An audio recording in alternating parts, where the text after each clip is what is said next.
I nā tū te kapa ki te atamira, ka are e kore, ka kitea te moko i rungi ngā kanohi o etahi o te katoa rānei. Engari kua hāmenetia tētahi kapa e whakataetai ana i roto i te ahurei kapa haka mā ngā kura tuatahi o tautahi, nā te mea i te mau moko rātau. Hei tā te rangahau a whatitiri te wake, ka are ngā kai whakahaere i whakaai ke eke aua tamariki i ki runga i te atamira, nā te mea i rā huitia te mau moko.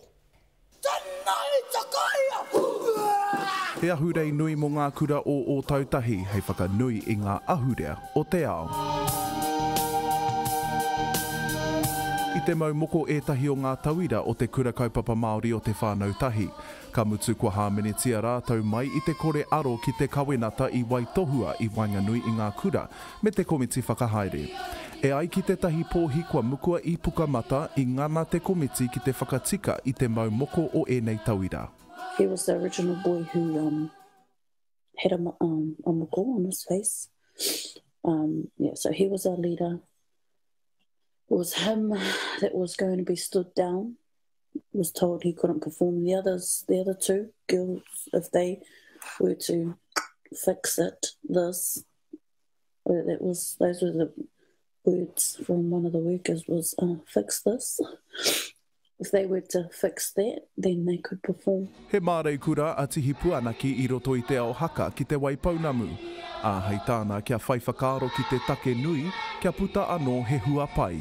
Mai ngā hui ngā tangata, ka kōrero hia wera kaupapa, ka kōrero hia wera take, ka whakaritea he rautaki e whakatikani ake ai ke rā raru. Nā te mea, he mea tino kino rawa atu, kia pāmai tērā ki wa tātou tamariki. No ngā rangi tata nei i ngana a te karere ki te kōrero ki te komiti whakahaere me te kura kaupapa Māori.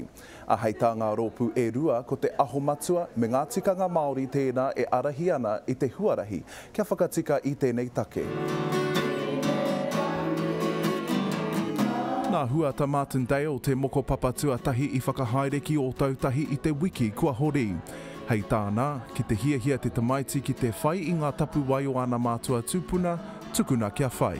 Kaha tonu tātou te ki atu ki ngā tamariki me tū koe hei Māori, ko koe te rangatira moa popo, engari ka rangi rua i te kōrero me tū koe hei Māori, engari kaua koe e mau ngā mea o te Māori.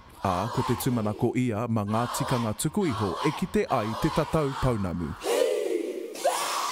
Whatitiri te wake, te karere.